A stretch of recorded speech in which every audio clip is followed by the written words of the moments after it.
Mark Podcast. Shrimp on the barbie.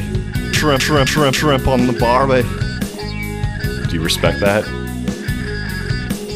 That's corruption. I could make a fake snake. You do not pee in the pool. You do not pee on the barbie. All of myself is clean. Broadcasting from the high desert, take it away, Markbot 5000. Heavens to Murgatroyd! It's not the foppish cartoon Snagglepuss. It's Markbot 5000 here again to introduce the Hard Mark Podcast. The wonderful, wonderful little program where Eric Donaldson, wrestling fan over 30 years, and delightfully stylish host even, introduces one match per show to his majestic friend who has never watched wrestling. They talk about the backstory, they watch the match, and then they rank that match on their ever-growing list. And what a charmer that Ryan is! If I was not a robot, and was a living man. Can you imagine some of the beautiful music we could make together? Boom, boom, boom, DA.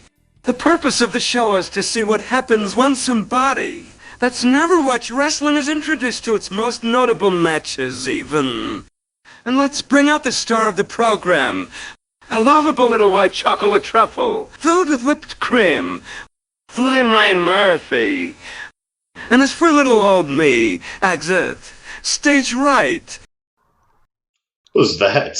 I'm sure, Ryan, the reference to 1970s cartoon icon Snagglepuss has not been lost on you. But yes, that was... Is it a little bit of accent there? Like, yeah, a little bit. Yeah, it's a Hanna. I'm sure you're not familiar with this at all, but yes, Hanna-Barbera had a bunch of different cartoons where they were kind of like parodying various like celebrity people from like old time celebrities, that type of thing. But yeah, that was Snagglepuss. Got it. But it kind of talk like this, and it even sound like this. Even that's my best. It kind of sounds like I'm having an orgasm, but I promise I'm not. Thanks. No other thoughts on the Snagglepuss? That's fine if not. No, I wasn't sure what it was. Sometimes these aren't for you. Sometimes these are solely for me and like the two people who will pick up Hanna-Barbera cartoon references.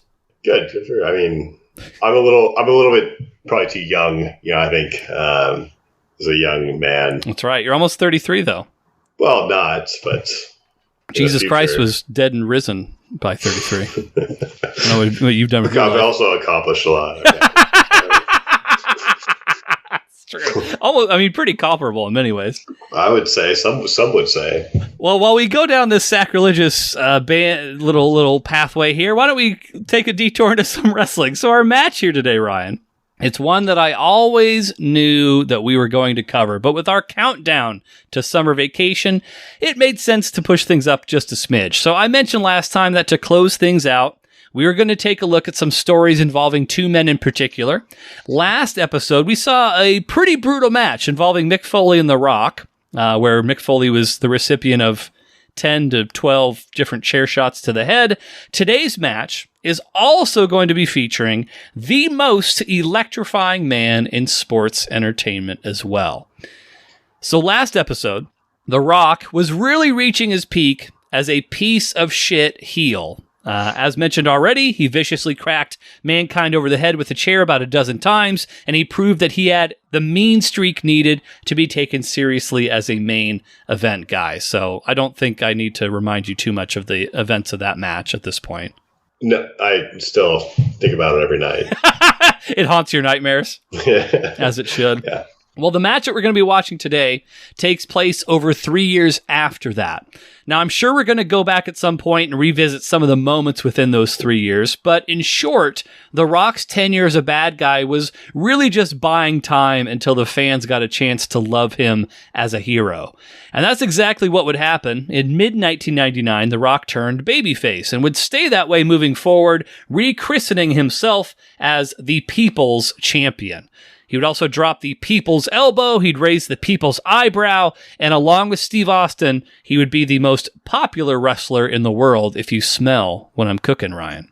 So we've seen The Rock a couple times, but we haven't really seen him at the apex of his career, at the peak of his powers until right now.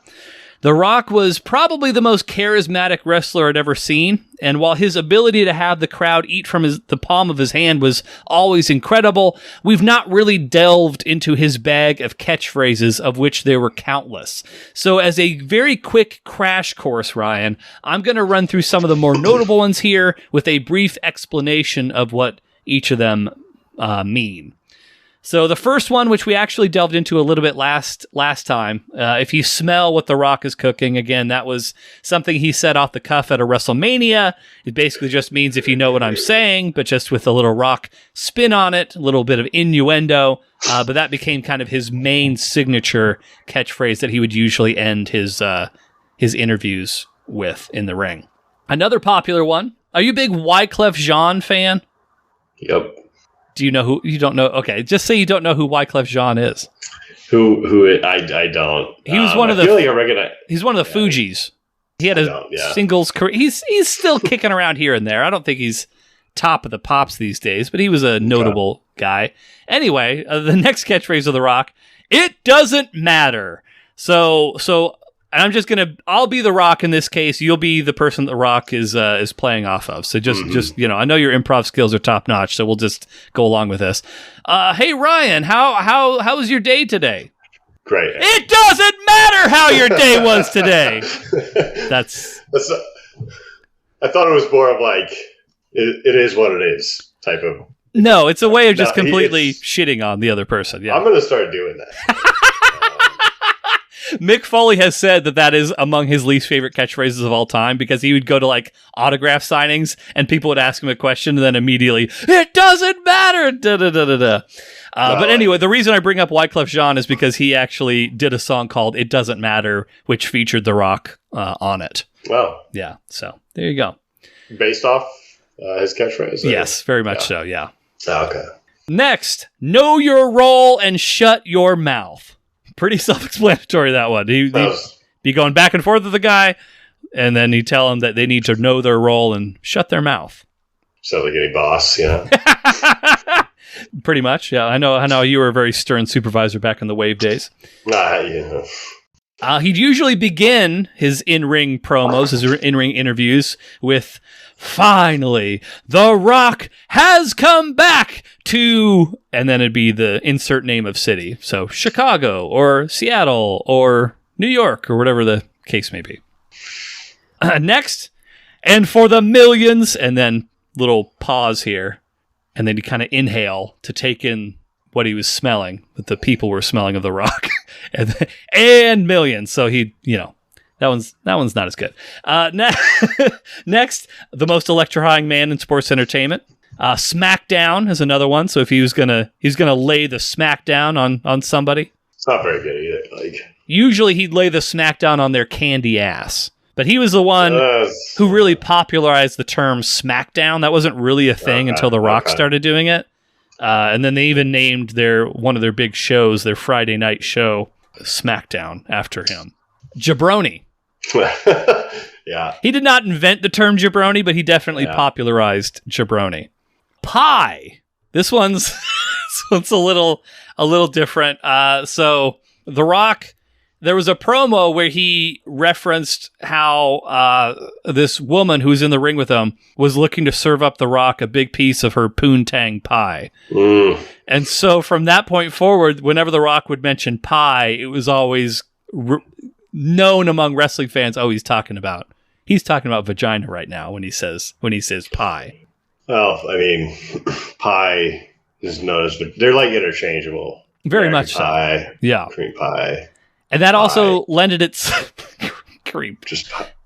That also, so Ric Flair had a little routine where he was known as the kiss stealing, wheeling dealing, limousine riding, jet flying son of a gun.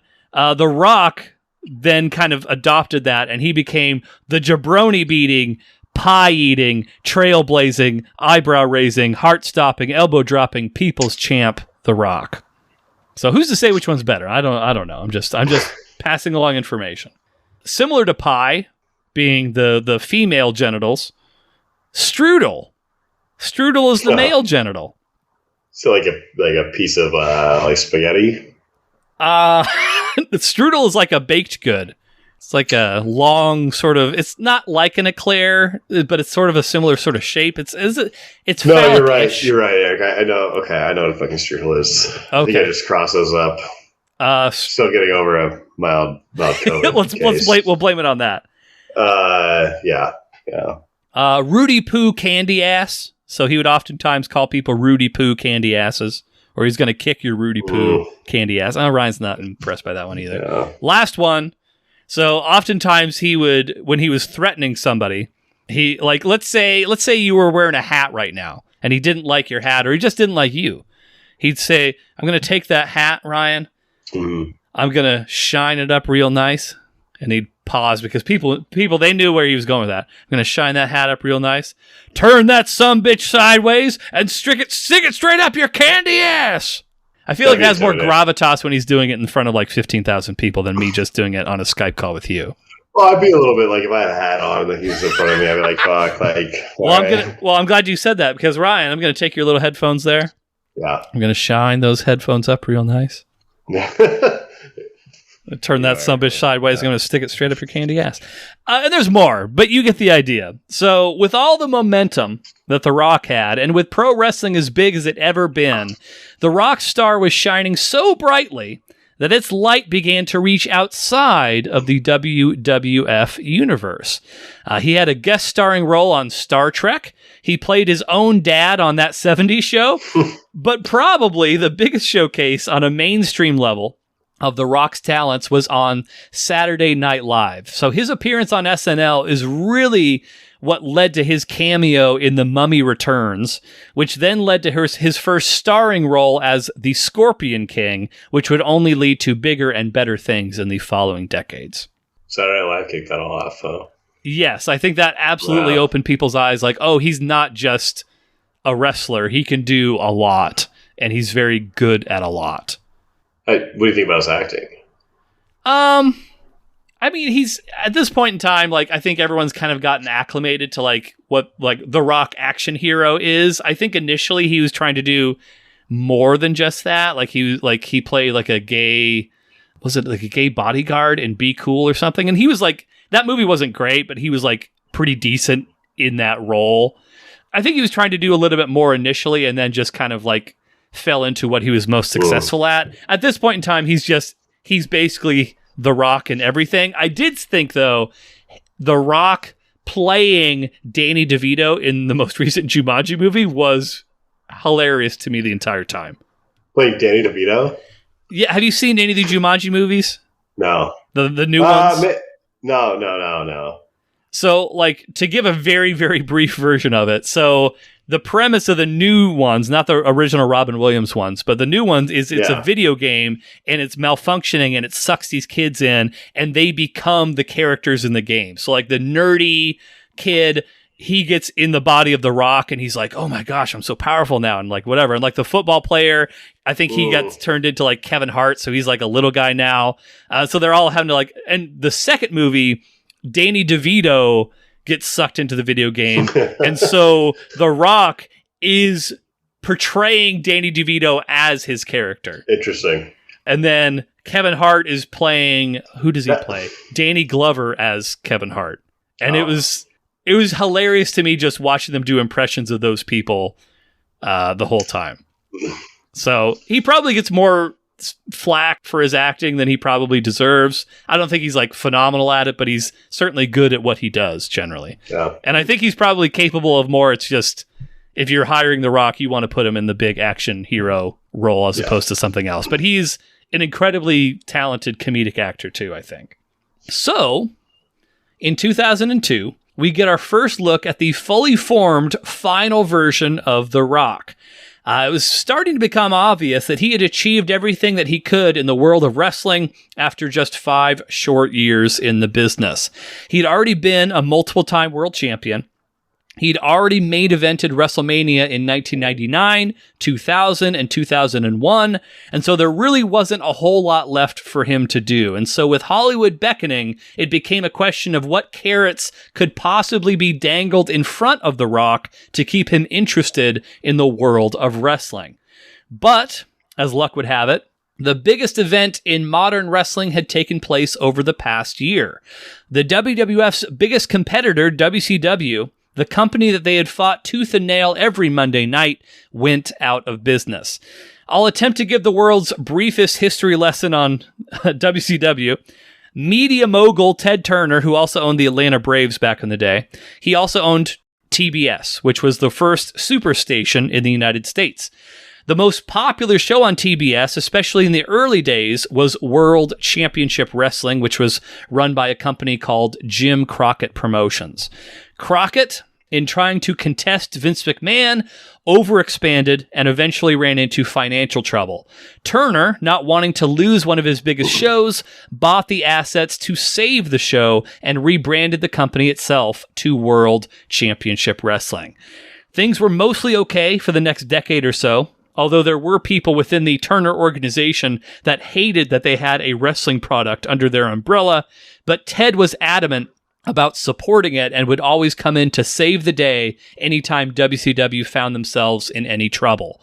But eventually Ted lost power within the organization, and in 2001, Time Warner and AOL, everyone loves AOL. They began a merger, and without Turner to protect them, WCW was put on the chopping block immediately. This led to Vince McMahon himself buying WCW for a meager $2.5 million. This gave Vince WCW's logo, the name, and the majority of the wrestlers under contract to WCW. However, this did not buy all of the WCW talent. The biggest stars with the company were not under WCW contracts. They were contracted with Time Warner directly, and they were all being paid multi-million-dollar contracts to sit at home, and they were not interested in taking a pay cut to go back to work.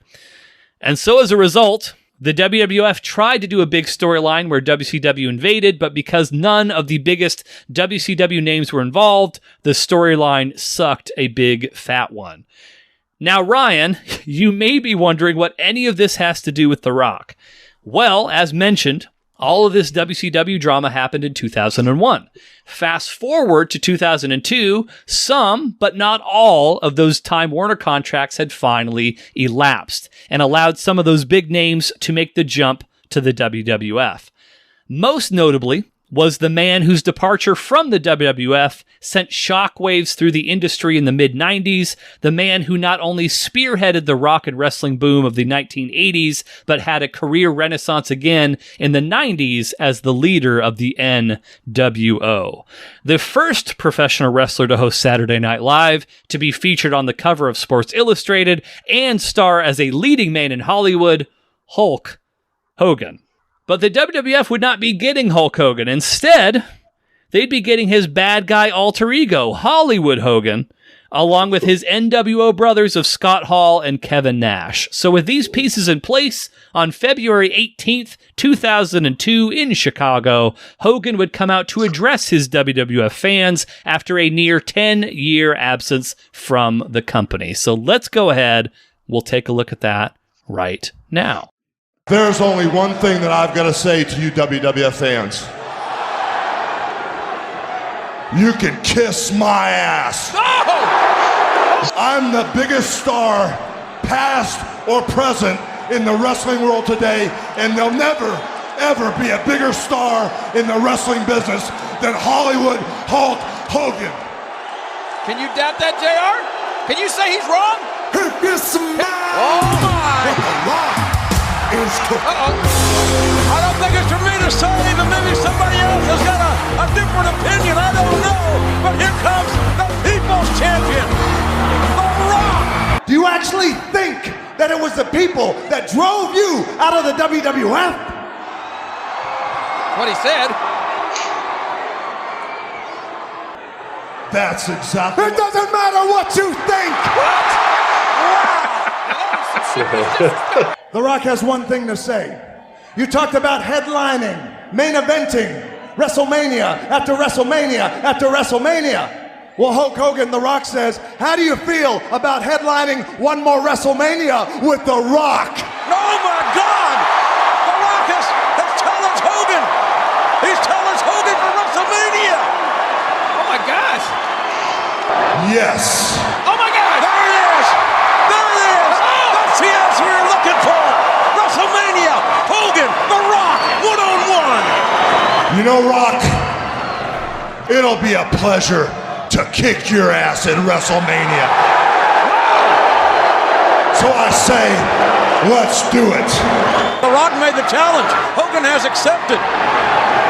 And by the way, Rock, good luck. Because you're going to need it. Not as much as you, brother.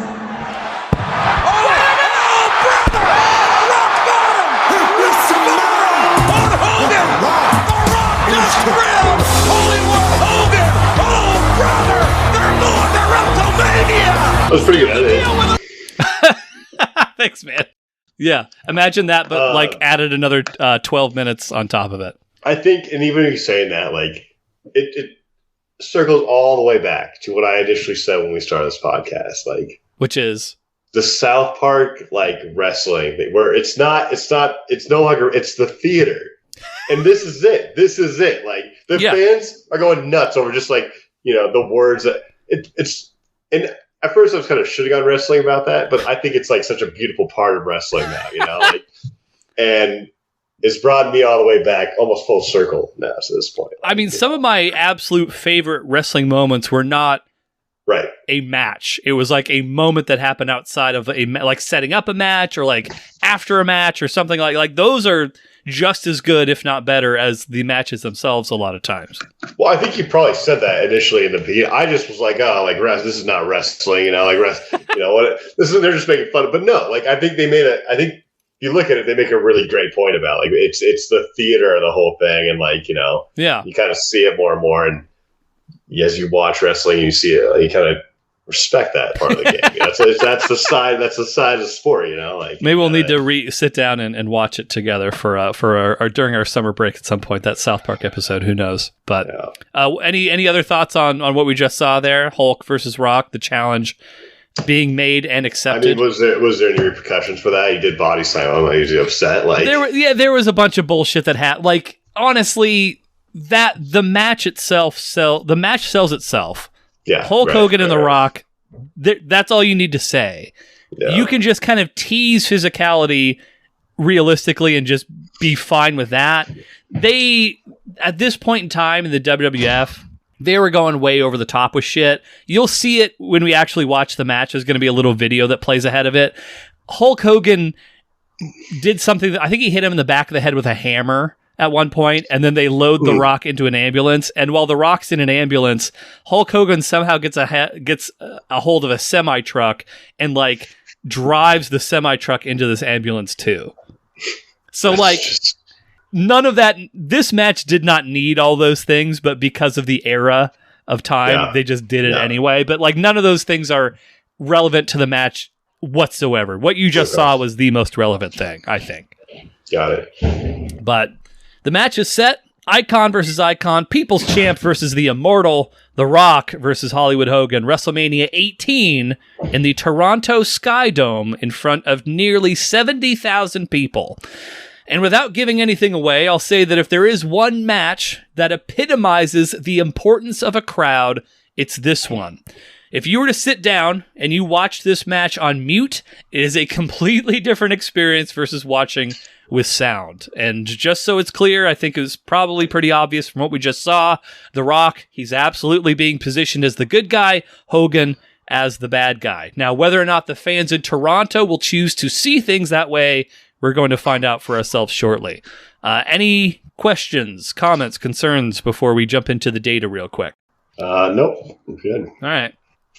As far as the data, Ryan's record, 45, 36, and 1. He is on a 3-match win streak. He could set a new streak record if he wins out before summer vacation. So something to, I don't know, we'll see how it goes. In matches involving Hulk Hogan, 6-6. Matches involving The Rock, 4-0. You were undefeated in matches involving The Rock, as it turns out. 0-1 in Toronto, which the only match we've seen emanating from Toronto so far was a match that also featured Hulk Hogan when he took on the Ultimate Warrior. You picked Hulk to win. Hulk, in fact, lost that match. No, I'd really hate to. I don't know if I've heard anything undefeated, clean line here in a while. 4-0. I want to keep this going. Yeah, you'll take it. And I know last Wrestle Talk, you picked ahead of time. Doesn't seem like you're picking ahead of time this time. I won't. I'll play this one. Okay. Yeah, I'll play this one as we go through. Yeah. As is your right. Thanks. All right. Well, we are going to take a brief break. We'll watch The Rock versus Hulk Hogan, Hollywood Hogan, I should say, at WrestleMania 18 in Toronto, and we will be right back. Thanks, everybody. We'll never see Tyson and Ali. We'll never see Babe Ruth and Barry Bonds, but we are going to get to witness The Rock and the Hulk. Only at WrestleMania. And only in the WWF they are. Here we go. As far as his accomplishments are concerned. The power of Hogan. Certainly a mixed reaction here. I'm sure much will be spoke of and written about that. Do you think The Rock expected a mixed reaction? Do you think Hulk expected a mixed reaction? I think The Rock did. I didn't know what to expect, but look at this. He is coiled. There's the Rock bottom. The Rock bottom on Hogan. The hook of the leg. And this Hogan kicked out. Rock got Hogan kicked out. Look at this. The Rock bottom. And I didn't think that The Rock. Wait a minute. Is he going to hook up there? Oh my God. What you gonna do, Rock? My God, The Rock can't believe it. What you gonna do? And Hogan scores and The Rock hits. Hogan to The Rock for The Rock. The end could be near for The Rock at WrestleMania 18. He beat Andre the Giant with that move. The leg is up. Oh my God. My God, The Rock kicked out. The leg drop. And Hogan looks like The Rock earlier. Cannot believe it. The Rock wants to put an exclamation point on it. There it is. That's the third rock bottom of this match. And wait a minute. The Rock has reached down. Here it comes. With a total of 3 rock bottoms. He must electrify move. It's bumped to the table today. People's elbow. Hogan. Rock with a people's elbow. Hogan. Wins it. My God, they are. Man, that was a match for the ages. We're back. We just watched Hulk Hogan, Hollywood Hulk Hogan, take on The Rock, WrestleMania 18, Toronto Skydome. Ryan, what did you think of that match? I don't know. See, for somebody, and like, I know where you're going with this, and it's fine, but for somebody who, like, you've always been adamant that, like, a good crowd is what it takes for you to get invested in a match. Arguably, like, we've seen moments of crowd where it was, like, surpassing that, but as far as, like, a sustained, they were into it from start to finish, you're not going to find a better match with a better crowd than that. It's like watching the New York Yankees play like the Boston Red Sox. There's going to be a great crowd. It's a main event, but it's kind of like these are the two. They always are there. Like, it's, where I'd rather watch like the fucking, I don't know. I'm trying to think of Tampa Bay Devil Rays play. The Kansas City Royals, and that could be a great crowd, But like the match is just more. That match was uninspiring, Eric. I'm sorry. I don't want to get the crowd was great. It was you're gonna have a great crowd. The crowd was amazing, but uninspiring match. Like, it just didn't pull my heart. Like, I feel like I've spoiled you with too many hard hitting Mick Foley matches as of late. I think so. Especially coming off one. Yeah, that might have been it. That could have potentially led to. Yeah, if somebody's not getting hit in the head with the chair 8 times, then you just don't want anything to do with about it. Apparently. I don't know. It had. I don't know where you want to place this. It just had some bullshit in it, Like, well, we're not a non-bullshit guy. Like, Ryan, he's never been accused of being a bullshit guy. He respects not bullshit. That's the main takeaway from this whole thing. But we'll get into the notes. So Ryan did predict The Rock successfully, might I add. That brings your record to 5-0 in matches involving The Rock. Thank you. That's pretty fucking crazy. Thank you. And I think you have to take my opinion about this match a little more seriously with that, Okay, let's pump the brakes a little bit. You're also on a 4-match win streak. So again, the march continues on. He's I believe your record, your all-time longest win streak that we've had so far has been 6. So you're on the precipice of that. You're at 4 now. So we'll see how it goes. Yes, I am. But as far as the match itself, we have the video package at the start. It sort of summarized some of the things that we had already seen. It also showed us the bit that I mentioned to you before we went to the break, where Hulk Hogan took the semi-truck and drove it into the Rock's ambulance and stuff. Which, again, like, you were even asking me about it.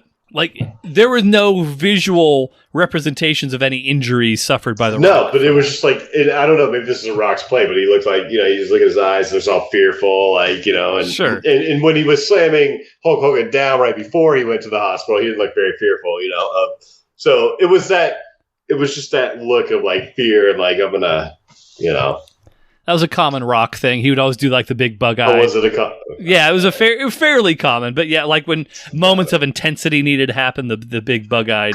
So intense. So intense. Drew, I was shocked. I didn't know what was going to happen. I was all right. Intensity overload. You're being a dick right now. But anyway, so we watched the video package, and then we have Hollywood Hogan making his entrance. You really were thrown off by the strobe effect and black and white. No, I thought it was filter. good. No, you didn't. You didn't like it. I know. I did. It was hard to like watch because like visually it was hard, but I thought it was good. You were complaining about seizures the whole time. Yes, I know. I thought it was going to have one. I absolutely. Have you ever had a seizure before? I haven't, but I could totally see where this would come in. I didn't like. It was hard to watch, but I thought like it was cool. It was just like this is going to be over. This is why you need a close friend that's a doctor, Ryan. You're prone to seizures. Okay, sure. Okay, so Hulk Hogan makes his entrance, then The Rock enters. Like, you're already starting to get a sense of where the direction of this match is going. Like, The Rock, there is a chorus of boos immediately upon his entrance, and then when they face off, then it's like clear, oh shit, this is like 80-20 Hulk versus Rock, probably. It's not entirely pro Hulk, but the vast majority is on Team Hollywood. Right. Which, I mean, you seem to even be taken aback by how much they were into it, in spite of the fact that they weren't doing physically all that much at the beginning. The crowd was, are you talking about the crowd? Yeah, they were reacting to everything. Right, like even the beginning when they were kind of just like, the chatter, like the small stuff, yes. It was great, and I loved it. Like it kept, like I don't usually like slow starts to the match, but the crowd was so engaging and so engaged in the match that it was like it kept me like I wasn't focused on all the bullshit that was going on. There's that word again, bullshit. I love the crowd. If you're gonna ask me like where this crowd stands, high ranking crowd, very high ranking. It'd have to be fucking amazing as far as crowds are concerned. It probably would be. It was very good. As far as the match, I guess we'll find out soon enough. Yeah. But I always like, as I mentioned before, I always like notes. Like I always put in my notes when I see a sign that is emblematic of that time and place and, the zeitgeist in society. One of the big prominent signs that I saw in the background right around the face-off, D's Nuts. Oh, really? Yes, big D. I missed it. Yeah, 2002, D's Nuts. Because it's big now. D's Nuts. That never really go away. Game. It changed the game. The D's Nuts game. Yeah, that never stopped either. That train keeps rolling. I know. We're going to be an old man still hearing those D's Nuts references. But one thing that I didn't until it was pointed out to me, I never picked up on it, and like how much it helps the ambiance of, I mean, probably most things in like sports or whatever, but especially wrestling, is flashbulbs going off. I was going to say the same thing. Yeah. It's like, I think it was just like, it just makes it's beautiful. It's a beautiful like sports thing. Like, and I don't know. Like, I don't know how you got this like kind of cross thing that just, like. Yeah. I mean, just like it adds to like, it's a visual representation of how many people are actively like trying to capture that moment. That doesn't, like, I've seen literally side by side, somebody took a video of The Rock making his entrance with all the flashbulbs going off versus a more modern entrance that he made where everyone had smartphones and shit. And it was, like, very distinctly different.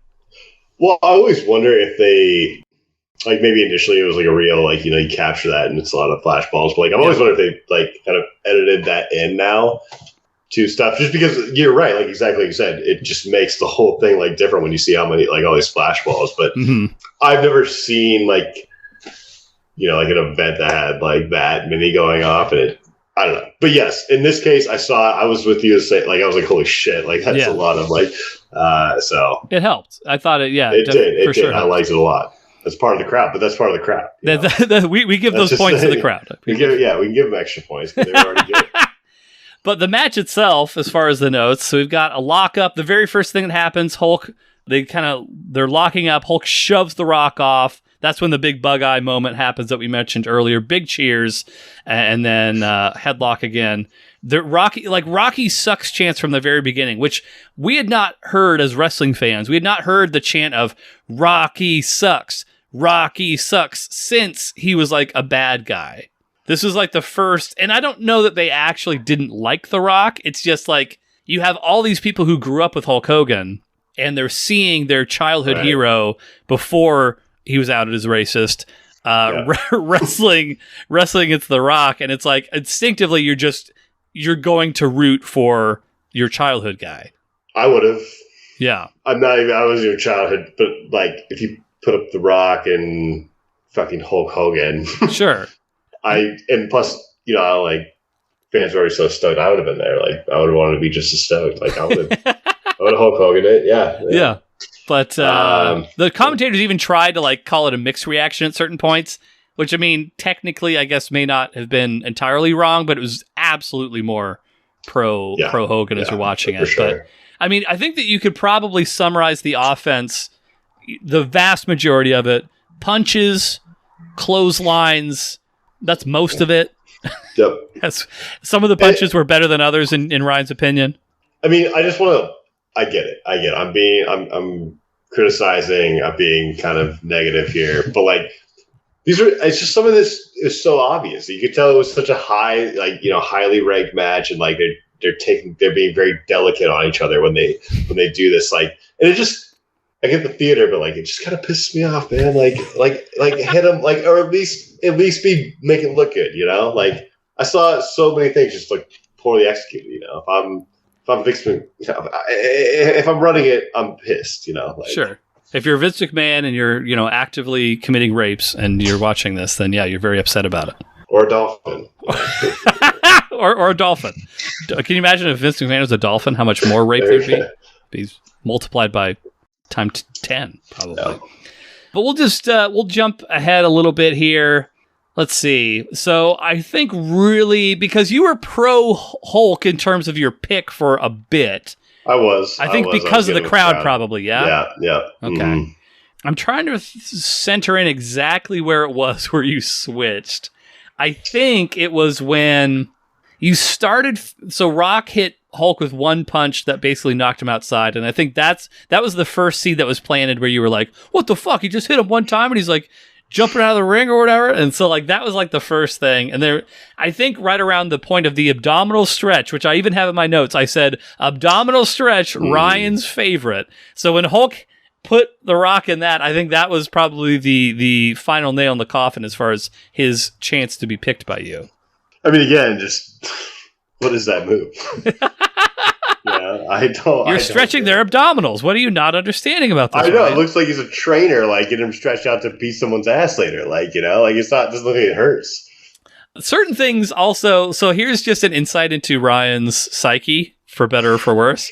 So they're doing the punches in the turnbuckle. Hulk, usually when you do that, so like the guy will be kind of leaning in the corner. The other guy, his opponent, will climb up on the second rope and just start like raining down punches. In most cases, you'll do 10. And one of the things that wrestling fans from 75 years ago to now, every wrestling fan in the history of time, they always love counting to 10. 1, 2, 3, 4, like that. But Hulk, he did 3, and then he leans down and like for me, I felt like it was fairly obvious that he was biting the Rock. That's not where Ryan's mind went to. No. Well, yeah, I thought he was kissing him on the head.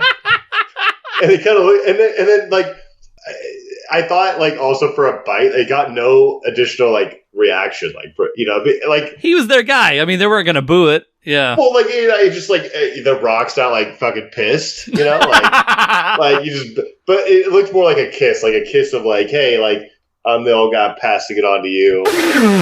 Like that's what I got out of it. I don't know that I've ever seen a kiss like creepy that old man kiss, like Jesus. Hulk Hogan. You're gonna get us sued, Ryan. They go back. I think another thing that also was another like, I don't think I want to pick him anymore, was when Hulk took some of his wrist tape off and started choking the Rock with it. I remember you were like kind of like groaning at that part as well. And then really what sealed the deal finally was when they're brawling outside. Hogan starts like taking some of the stuff off the table, and then the Rock counters, starts slamming Hulk's face into the table. But you were very, very, very anti like the amount of impact that was happening. There was no impact. His hands were hitting the table pretty hard, Ryan, as a matter of fact. His hands hit the table, yeah. If you're Hulk Hogan, you're not taking Mick Foley bumps. I'm sorry. Like, I love Mick Foley as much as anybody, but he had a formula that he was comfortable with and that he stuck to, and there was not going to be any deviating from that. I understand this is different, but like I'm coming as an outsider. I'm just telling you what I think, Eric. That's why I'm here. I'm telling you what I think. This guy doesn't watch wrestling, doesn't know about wrestling, right? That's my role. I'm telling you what I think. Yeah, I'm not judging you. I'm just saying. I'm not judging anybody. I'm not judging the Hulk. Not judging the Rock. Not judging Mick Foley. No one. I'm telling you what I think. They go back in the ring. The referee gets knocked down. That may have been. What was the best looking move in your opinion? Because for me, the ref bump might have been one of the better looking sequences. Well, I thought they both kind of played into that ref bump, right? Like he threw him against the ring, and then the Rock kind of like came in and knocked him out like a little bit, like So that actually didn't look bad. And then when the referee's down, Rock puts Hulk in the sharpshooter. Hulk gets to the ropes, but hey, guess what? No referee. There's no break of that hold or anything. Rock pulls him back out. Hulk Hogan taps, which a lot of times when you see something like that, because the Rock should have won right there. Yeah. But the referee didn't see it, and so that's kind of the out that, Hulk Hogan's probably going to win now. A lot of times something like that will happen. Obviously, it didn't quite play out in that way in this scenario. But then Hulk, he hits the rock bottom on the Rock, uses the Rock's own finishing move against him. The referee comes to just briefly, just barely, enough to start the 3 count. 1, 2, Rock kicks out. And then we kind of come to the end of the match. They start whipping each other with Hulk Hogan's weight belt a little bit. Rock bottom from the Rock to Hulk Hogan, and then we have the Hulk up. Did you think when Hulk was summoning the strength in the crowd, did you think, oh shit, this might be it? I mean, there was not as much as usual, but like there was a little bit. Like I thought like maybe I was wrong. Right. But no, I didn't get any strong signs that the Hulk was going to like take this one now. I was fairly confident. One of my favorite lines too, and I wasn't sure if you did hear it or not, but like when Hulk hits the leg drop, you hear Jim Ross, that's the move he beat Andre the Giant with, which was the very first match that we ever watched together, was Hulk beating Andre. No, there was a line there though that I feel like people have just it's just all over. It's kind of a meme, whatever. Like you kind of hear it in the background of like some clip that people put on. Like it was from this match, and he just. You remember when I commented? I remember you commenting on it. I wasn't sure exactly which line it was that you were referencing though at the moment. Play it back or something, but like it wasn't more of what he said. He was kind of just screamed, just like oh my, like his pitch went like probably way up. And, it was either that or Hell in a Cell, more than likely, one of the two. Yeah, maybe that was similar sorts of tones. Yeah. But like most of that crowd thought that was fucking it. When Hulk hit the leg drop, they were just assuming that's ball game. He's hulking up. He's doing the classic Hulk Hogan routine. Well, they haven't watched 83 wrestling matches. Clearly not. And they haven't documented each of them on a spreadsheet either. Right. They don't have the data to back it up. So, but The Rock does kick out. The Rock then hits, or actually, Hulk Hogan goes for a second leg drop. Rock moves. Rock hits a second rock bottom, picks him right back up. Third rock bottom, kip up, and then he hits the people's elbow, which I'm actually a little surprised that you've never complained about the people's elbow before. Why? I like it because I'm a big Rock fan. It is objectively a very silly move for that to be someone's finishing move. So, like, to set the stage, what happens is The Rock will, like, basically plant the guy in the middle of the ring, takes his elbow pad off in a big kind of celebratory thing, throws it in the crowd, crisscross across the ring, and then he just drops the elbow, and, like, that's the end of the match. Again, I don't hate it, but it just feels like the type of thing that Ryan would ordinarily not like. I mean, I was more like, am I going to win right here? Like, I was than the actual move. Okay, noted. But yeah, I mean, I think there's a lot of silly finishing moves, to be honest. Like, and some of them are like pretty good. Like, but like some of them are just fucking stupid, you know. As well. Sure. So, like, this doesn't like. I don't know. I didn't pay a ton of attention to it. Like I said, I was like, am I going to take the match here? Okay. That was what I was looking at. So, but Hulk loses. Rock wins, as we mentioned earlier. They shake hands in the middle of the ring. Hulk is given the thumbs up, the seal of approval to The Rock. Rock exits, and then we have Hall and Nash, the NWO, Hogan's running buddies. They show up. They're clearly pissed, not only that they were asked to stay backstage during the match, but also that Hollywood Hogan shook The Rock's hand. What the fuck is that bullshit? And then they give him the old Pearl Harbor job. And then you called it, Ryan. The Pearl Harbor job. Yeah, they ambushed him. That was an ambush. Jesus. Well, that's not a. We're the. Sounds like a mix of Pearl Harbor and a hand job. Like, I'm gonna let you figure out what that actually means. But and then you called it, Ryan. Hulk's getting beat up. Who runs in to make the save? None other than The Rock, and the two of them join forces, fight off Hall and Nash. Hulk and Rock then pose together. They pose for the adoring public and they leave, which was actually a nice way of kind of like, because you don't want to, like this huge crowd to like leave feeling like, oh, fuck The Rock, I hate him, blah, blah, blah. Like that was just kind of a nice way of tying them together. Like, okay, give Rock some of that Hulk dust, sprinkle that on him, and now they can both be beloved good guys together. It was fine. I had no problem with it. So fucking analytical. Let's get into the ranking. What are we thinking? This will be interesting to see where you put this. Yeah, I mean, I don't think I could put this in the top 3 categories. Like, so not fucking amazing, not great, and not good. So we're talking okay at best. Yeah, I mean, I thought this match was like relatively terrible. Like, relatively terrible. I know. Really quick. Yeah.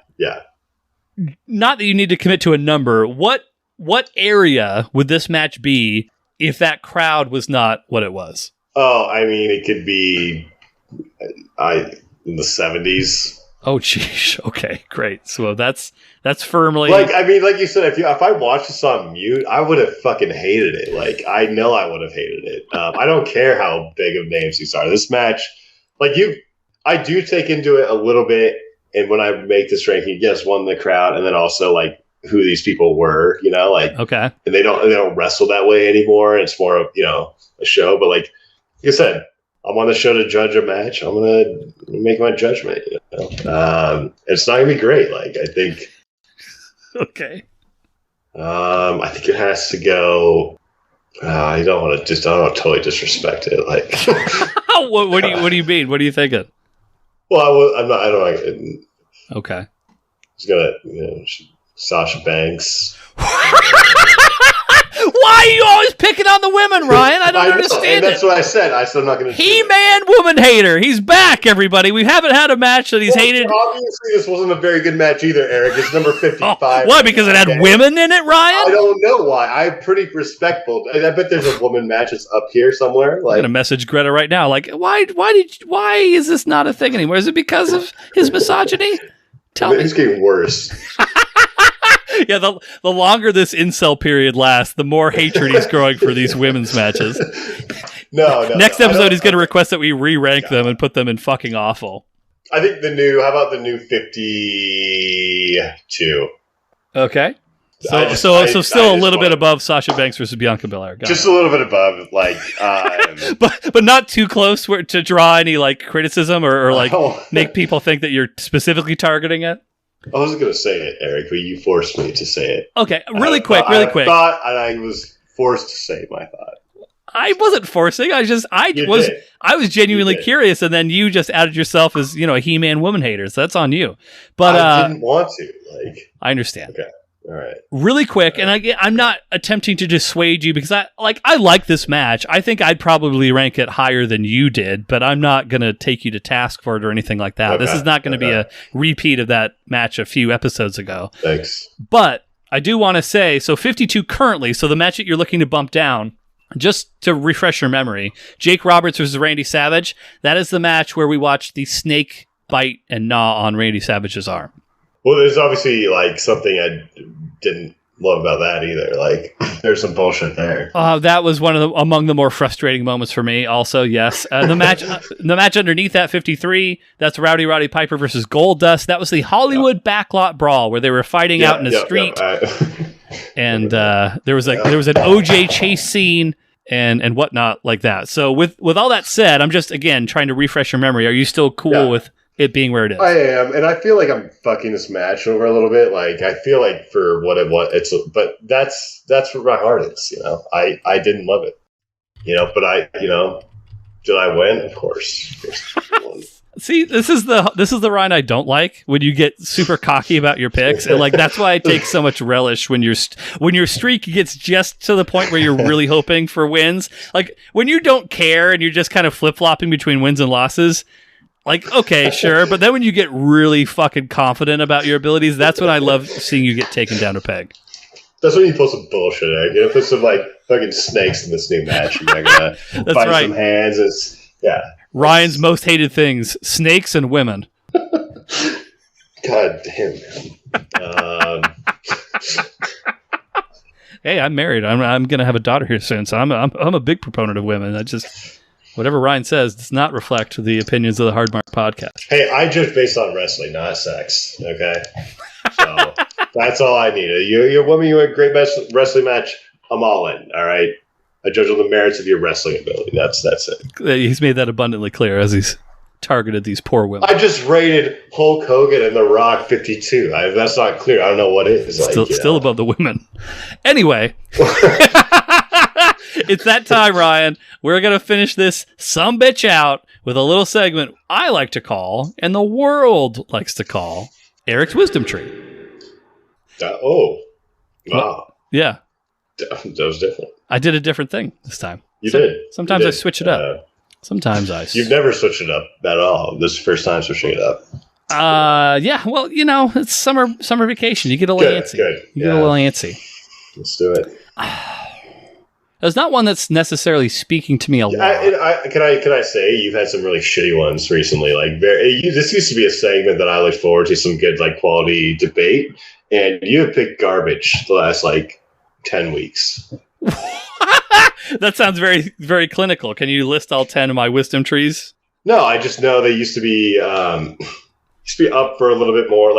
Pick something mildly controversial but not stupid, and then now you're just picking mostly I don't know. I'm just saying, if you're going between right now and looking, pick something good. All right, the people want a good Eric's Wisdom Tree. This isn't what I was going to choose. I'm only choosing this because you're goading me into this. I don't know why I'm being goaded by you of all people, but I'm allowing myself to be goaded in. You're fucking co-host on the show. Is that not a reason? You used to be the man of 1,000 compliments. I respected that man. This man, I don't know what he is.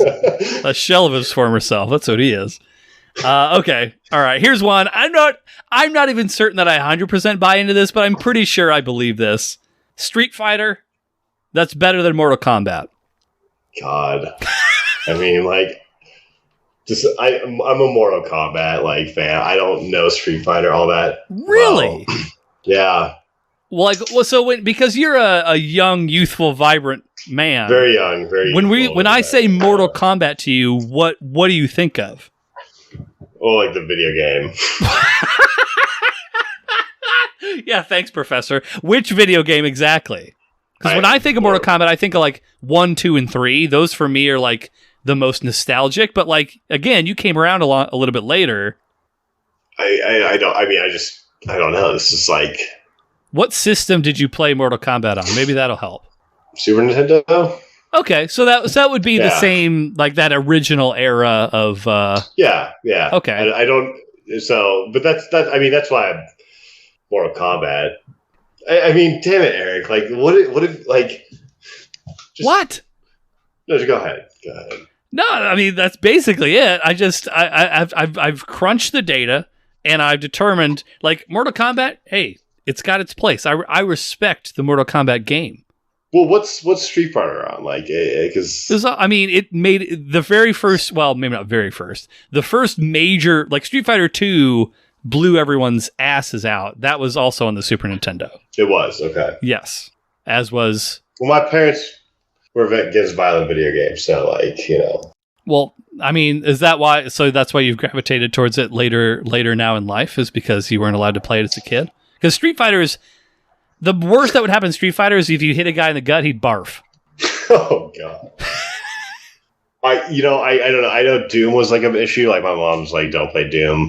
Sure, yeah. So I always went to go play Doom at my friend's house because I was like, I can't play. I gotta play. I gotta see what this is about. Like, but I don't like. I mean, Mortal Kombat was like though. I don't remember Street Fighter, so I don't know.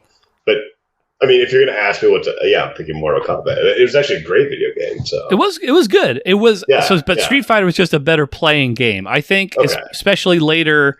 Like with the newer ones, I think Mortal Kombat has a very interesting story.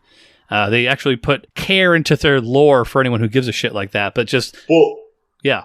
No, I mean, it's on PS5, right? And 4, yeah. Well, I played with a big friend out in Seattle, and I got fucking killed. And I did not expect it. I thought I was going to win that, but wait, Mortal Kombat? Yeah. Okay. Wait, were you were playing at your friend's house? Yeah, just like 1-on-1. Okay. Sure. It just destroyed. Like so I gave up gaming completely. But I have said on this program, I was like, I don't know, back in the day. But it was cool to see going from whatever 5 to like 2000. Sure. 20 something. Who's your guy in Mortal Kombat? Oh, fuck. I go with any women. That doesn't sound like a real response to me. That's a very. They're the most powerful players in the game. Yeah. That sounds so disingenuous, and I don't buy it for a fucking second. But I won't press you on this too much, just because I know you've got a lot on your mind. You're sick. You're moving. I don't want to bog you down with this anti-woman sentiment that you've fostered on this program. Not me. I am pro-woman. Not according to your rankings. You're not. We could discuss that next. Is there a women's match that's higher than you did today? I think there's got to be, right? Like, no, that's just higher than 52. No. Fuck. No. So we've watched 2: Sasha Banks and Bianca Belair, and then Charlotte Flair versus Ronda Rousey. Well, that could just be like inspiration, like get better, like, wrestle better, skate better, like all of it, Are you mansplaining to these women how to wrestle? I'm the EVP of soul skating, all right? I know a little bit. Skate better, wrestle better. It goes hand in hand, Okay. So here's what I'm proposing, because I've already got it locked in for what we're watching before summer break. Mm-hmm.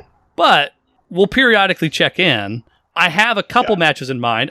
You know what? I'm going to try and throw in, like, a really, really good women's match. And do it, and I will rank it honestly. All right? I will rank it honestly. That's all I expect. My whole heart. I'm not going to fudge the numbers. I'm not going to cook the books a little bit in my favor. I'm going to honestly evaluate this match. All right. So. That's all I ask of you. But we'll see how that all plays out. But I've got some good ideas for some random one-off stuff to do.